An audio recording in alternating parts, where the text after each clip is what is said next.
秋血猛急，洪水泛滥，断了大军粮道。前线将士斩头沥血，总不能饿着肚子去杀敌吧？如今急需筹措10万斛粮秣，运往军前，还望诸君能助我呀。司空恕罪。温州治下有长平仓1座，现仓4座。1个月前刚将收上来的秋税借往西府，所余仓储也于10日之前借往军前。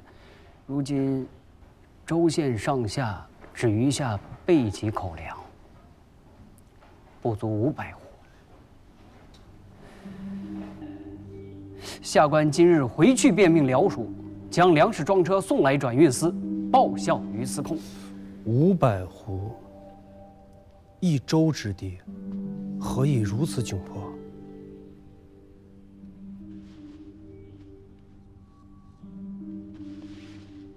好叫崔继仪知晓。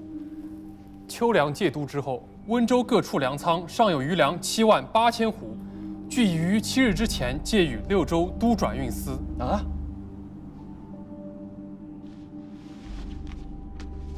此事乃是卑职经手，这是都转运司的回执，上面有崔继仪的亲笔签押，请司空与继仪过目。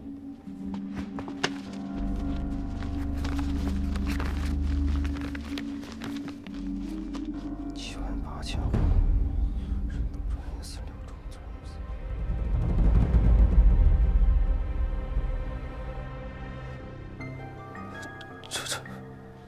这却要从何说起？崔继仪此言何意啊？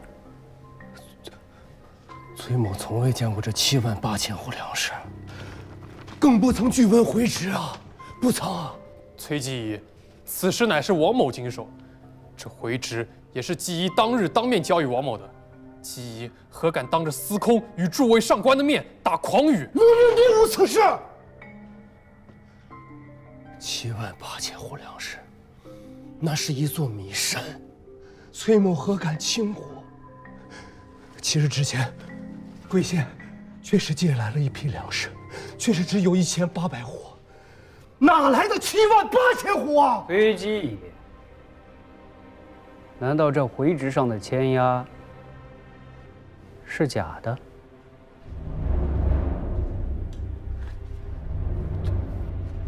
这签押，将这个贪没军粮的贼子给我拿下，收押。卑职真的不曾见过。这7万，崔继仪，得罪了。未曾见过。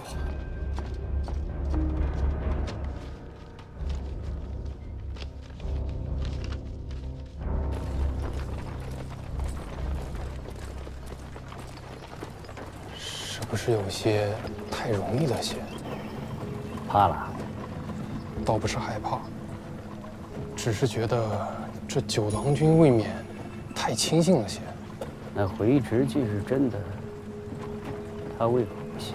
如此冒信人言，这位郎君未免也太草包了些。久闻这位余丈郎君的大名了。无论他是真信还是假信，铁证如山。本官倒要看看这位在中原汴梁首任节帅的少年英雄，到底有几分斤两。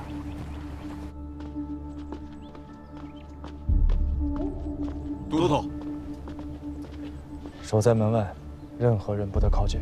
是，郎君。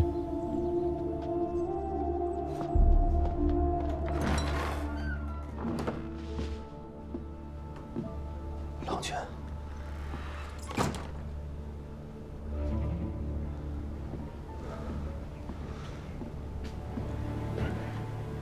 粮食呢？下官真的未曾见过那粮食。这不是粮食吗？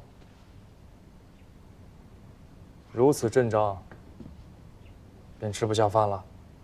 卑职真的未曾见过。这不重要。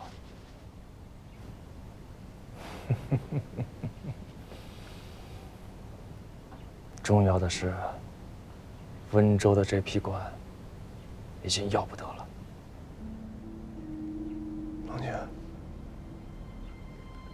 知道他们在说谎，那不然呢？坐。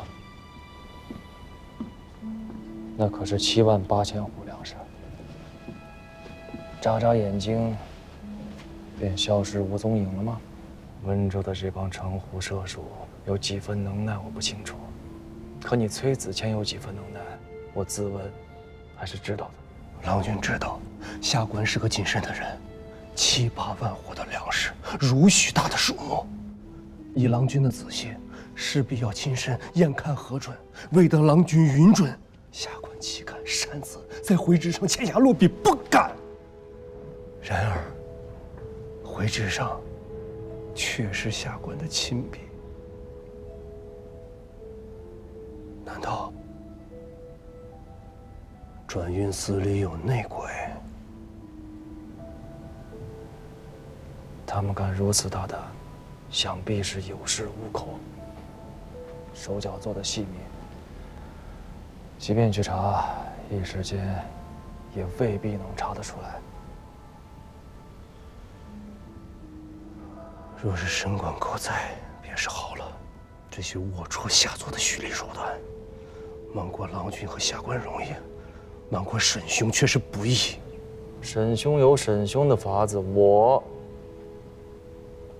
有我的法子。郎君如何布置？下官尽奉君命，纵是粉身碎骨，下官也要将此事查个水落石出。既知道是鬼域伎俩，还查他做甚？做甚？他们是如何做的手脚，这都不重要。方才你说过的一句话，才是紧要之处。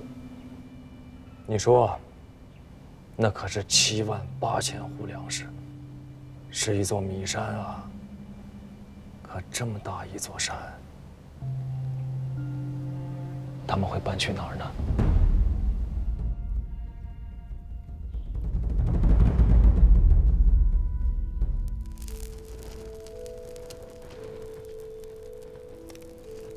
弹指一字害人呐！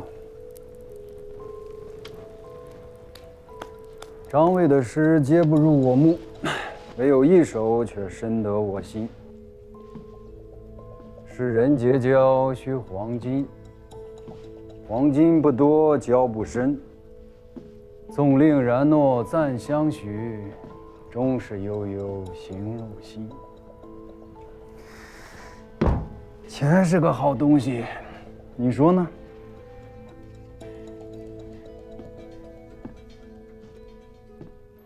一州治所之内，米店关张停对，民人连有饥色，这说明什么？温州缺粮，我问的是，为何缺粮？民间的粮都让官府征走了。台州之事，你也算是亲历者。先征后粮，田土兼并，这是何等恶政！可你见到有米店关张停对吗？也是，便是台州，民间也还是有粮的。可温州这里，不仅民间没有粮，连官仓也只有500户存粮。难不成这些粮食长了翅膀自己飞走了？不能飞啊！是啊，是啊，这手脚是7日之前做的，在没有拿到你的亲笔回执之前，他们敢将这些粮运出温州吗？断然是不敢的。那拿到回执之后，敢运了，但运得出去吗？运不出去。连日大雨，水路断绝，再加上海风肆虐，军粮都运不过来，他们自然也运不出去啊。粮食还在温州，会藏在哪儿呢？粮食受了朝会没变，因此存粮的地方必须干燥通风，而且不能有虫害和老鼠。这么多粮食，寻常的米店粮仓根本存放不下。温州左近能存下这么多粮食的所在，有2处，一处是官府的昌平仓，另一处博弈坞的战仓。正是。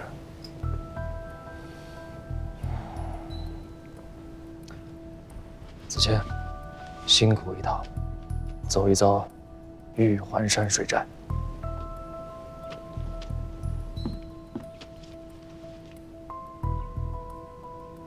水师罗胜，我要借兵。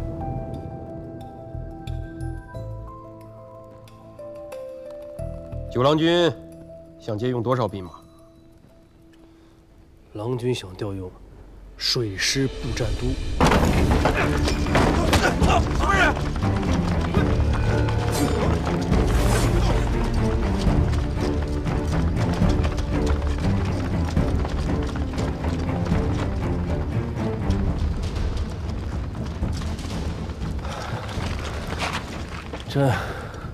这许多间店铺仓储，怕是要等明日天亮了再来搜检。等不到明日了。提取方在哪？那边，带路，走。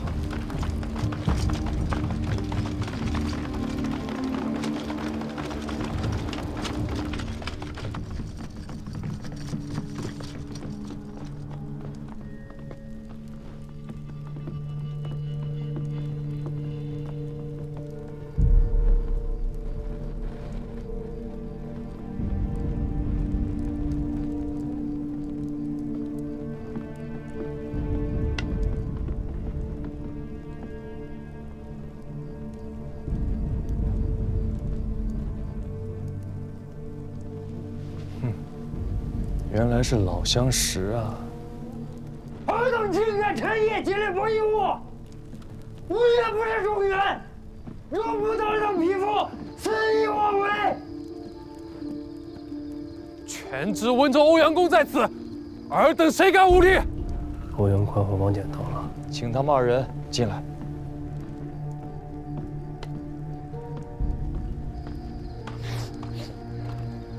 传九郎君军命，请欧阳明府与王县令入内叙话。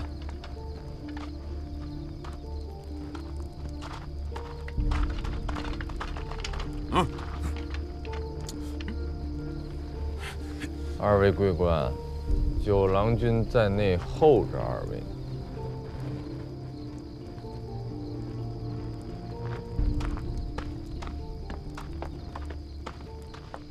九郎君，这什么意思？欧阳宽，你这是与我说话呢？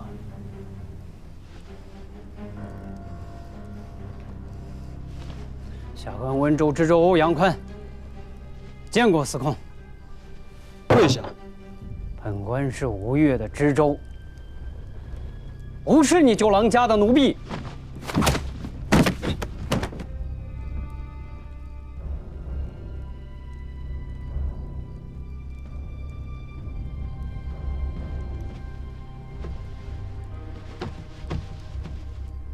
司空是国家宗子，何以无故折辱大臣？郎君，他毕竟是亡命奉主的封将之者。那这样，我问你一件事儿，你若如实回答，今夜或可免你一死。你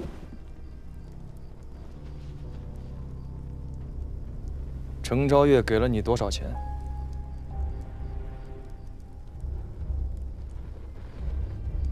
本官听不懂司空在说些什么。那你知道吗？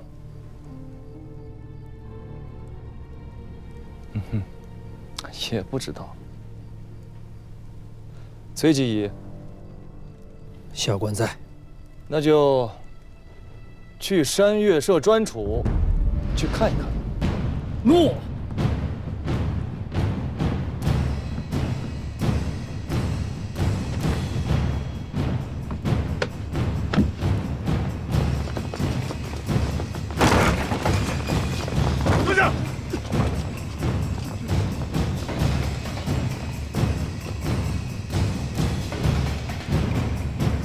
拉开！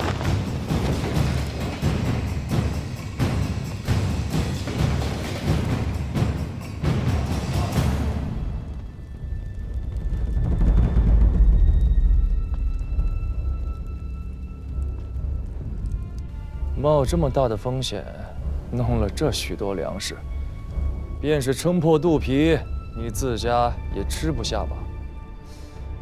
那自然要拿出去卖了。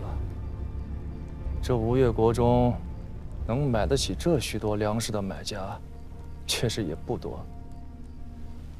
温州博弈物里，这样的买家，就只有一家。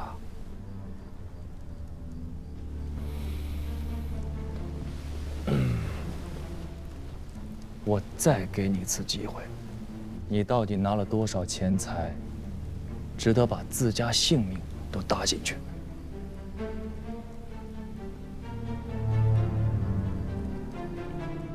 王军，找到了，找到了，都找到了。司空，下官交代，下官都交代。没机会了，拖出去，行军法，斩。司空，下官都交代。司空，本官是司空，你不能杀了本官，司空。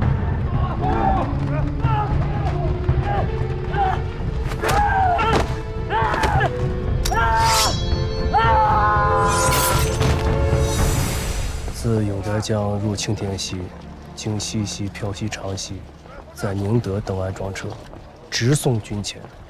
务必在本月初9日前拿到提举公事司神管沟的会旨。若误了日子，郎君军法森严，仔细你的脑袋。是。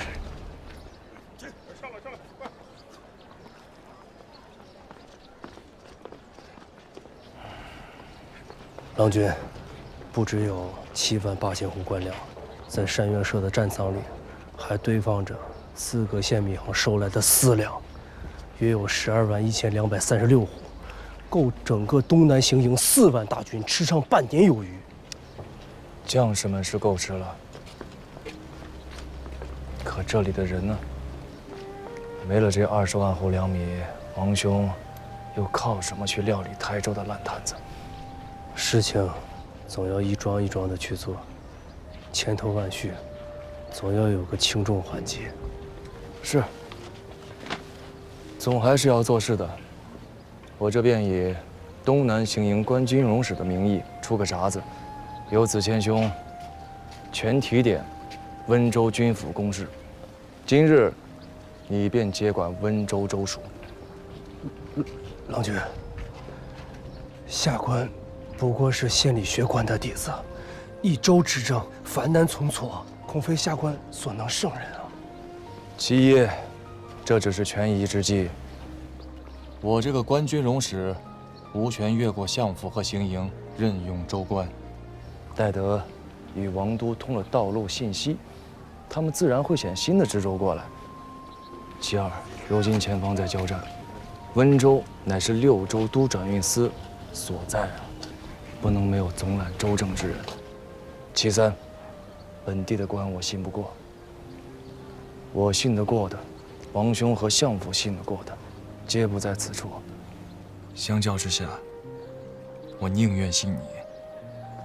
有2件事，你要牢记。第一，我不管你爱不爱钱，都不许于此时此处伸手。第二，我不管你用什么法子，或者我也不管你有没有法子，温州4县之内，绝不许饿死一人。否则，我能砍掉一个知州的脑袋，你的脑袋，我想砍就能砍。下官定不负郎君所托。不请王命，擅杀知州，这九郎的胆子何时变得如此大了？事急从权罢了。不杀欧阳宽，何以震慑温州上下管理辽族啊？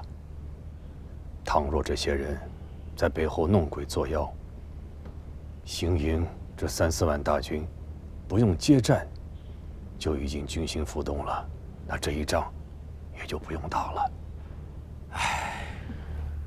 等打完了仗，这些事情自有大王和相公们善后。眼下这情形，福州城内外这根弦，怕是绷得差不多了。军师已足，迟则生变，当战则战。站着点儿，抬高点儿来。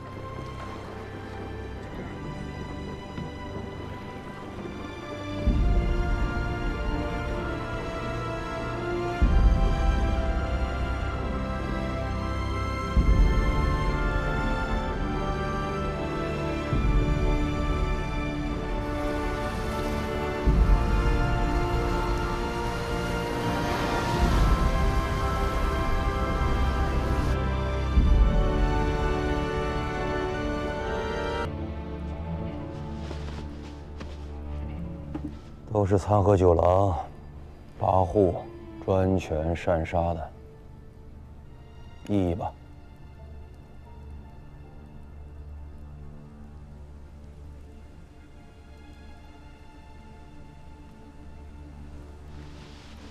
其实时机紧急，东南行营大军断粮在即，九南军夺知州之权，也是不得已的权宜之计。事关军务，还是得听一听养公和水秋公的说法。只是欧阳宽毕竟是大王亲授的一番治民官，便是东南行营的2位帅臣，不请王教，亦不得加以行诛。九南军此举，确有擅权之嫌了。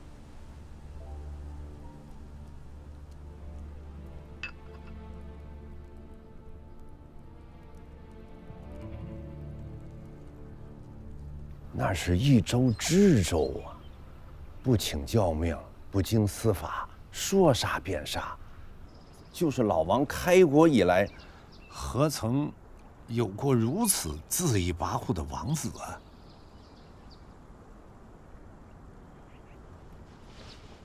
如今不是有一个了？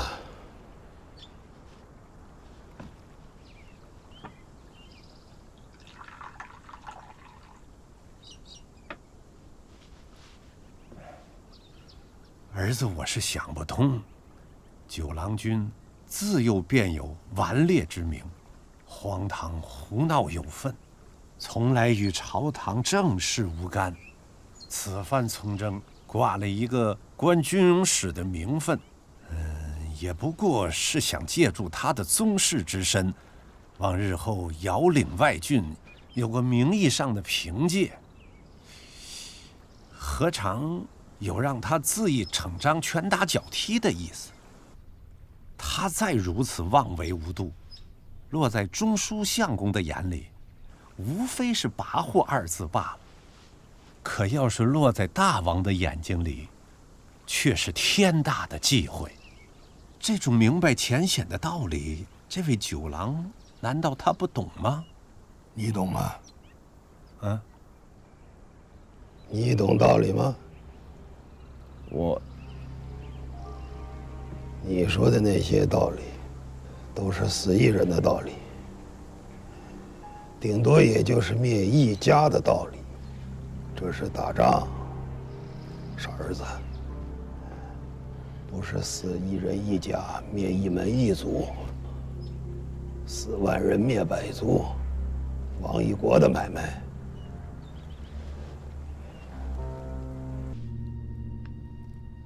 郑成功，九郎军任姬夷为知州，乃是因大禹城在道路不通，与中书音讯隔绝之故。虽然不妥当，却是非常之时的不得已之为。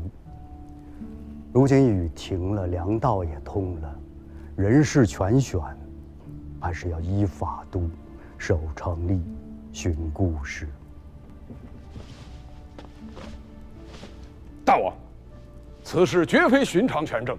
如今大战方汉，大军粮秣调转，事务繁剧，全在九郎一人肩上。若是罢了崔某的知州，就等于当众打了九郎君的脸面。臣恐温州上下官佐闻知此事，会以为朝廷失了对九郎的信任，会更加蛮汉欺上，阳奉阴违。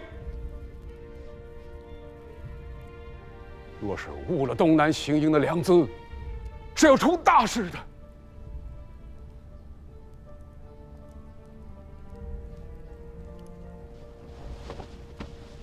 明远以为吴相公说的有道理吗？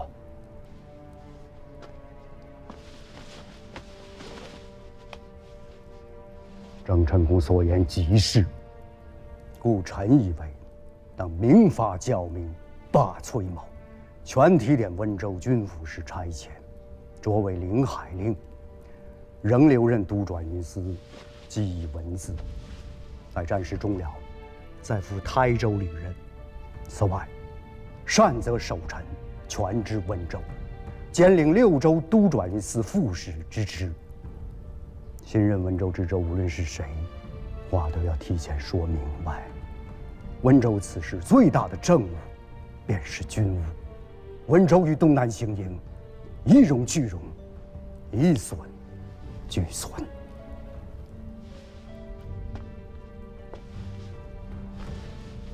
这才是真正的治国之言。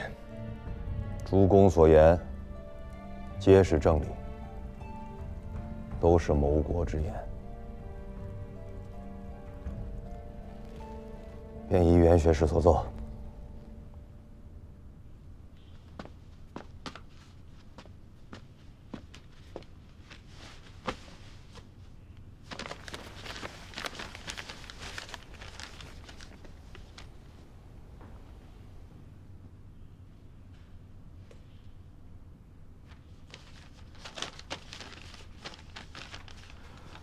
谢大王，臣奉教。8品升7品，恭喜子谦了。临海市富国县，不是7品，是6品。哦，全赖郎君提拔，人纪当竭力报效。那更要恭喜了，只是眼下你还走不得。下官自然行得。长乐府那边战事方悍，转运司这里事务纷繁，千头万绪。崔某纵是再不成人，也不能于此时弃郎君而去。说来惭愧，下官读了这些年圣贤书，临到办事才知道，伐国不与谋书生。在郎君幕府这些日子里，于治政用事，实在不及沈兄于万一，却侥幸得了这样一个大便宜，越过了沈兄去。人纪心里有些不安啊。倒也不必不安，沈兄是国士，他不在意这些。谢郎君。